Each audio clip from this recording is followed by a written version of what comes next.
बाबा परू तो मुझो निगो भाई पर तू तो मुझो सगो पी आई बाबा।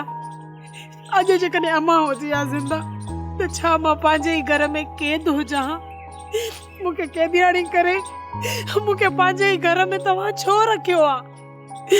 बाबा मां काॾो ई न आहियां, मां का गुनाहगार न आहियां।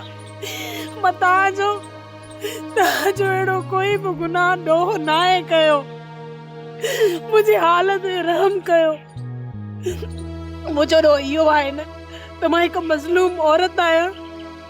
मुंहिंजो ॿियो कोई बि ॾोह न आहे बाबा। मुंहिंजी हालत में रहम कयो। मूंसां अहिड़ो ज़ुल्म न कयो बाबा। मूंसां अहिड़ो ज़ुल्म न कयो, न कयो। न रो मुंहिंजे दिल, न रो।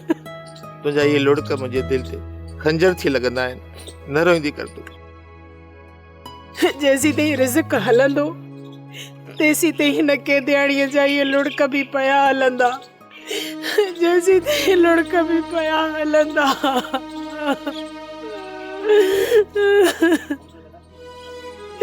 मुंहिंजो त नसीब बि फिटल आहे।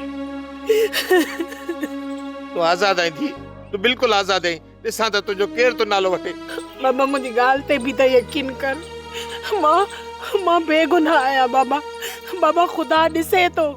अदा परू हरू भरू मूं ते शक थो करे। मां बेगुनाह तमाम इन ॻाल्हि ते बि त यकीन कयो। न थी न, हाणे तुंहिंजो केरु बि नालो न वठंदो। तूं थी न पर मुंहिंजो पुटु आहीं। ॾिसां त मां तुंहिंजो केरु तो नालो वठे।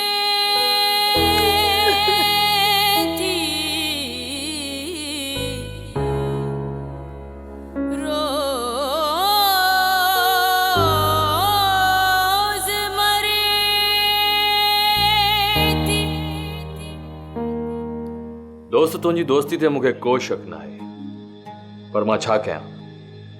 अदा सालार खान तोखे सुञाणण थो चाहे। नादर खान, मां पंहिंजी सुञाणप विञाए वेठो आहियां। मूंखे सिर्फ़ु इहा ख़बर आहे त मां हिकु यतीम आहियां ऐं मूंखे सिर्फ़ु एतिरी ख़बर आहे त मुंहिंजो नालो गुल मोहम्मद आहे। छा तोखे पंहिंजे हसब नसब ज़ात पात जी ख़बर न आहे?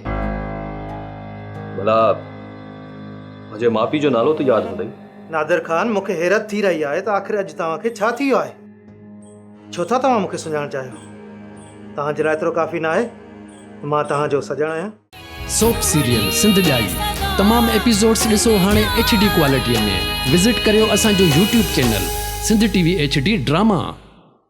सब्सक्राइब कयो असांजो official YouTube channel Sindh TV HD drama ऐं वधीक अपडेट लाइ बेल आइकन खे क्लिक करियो।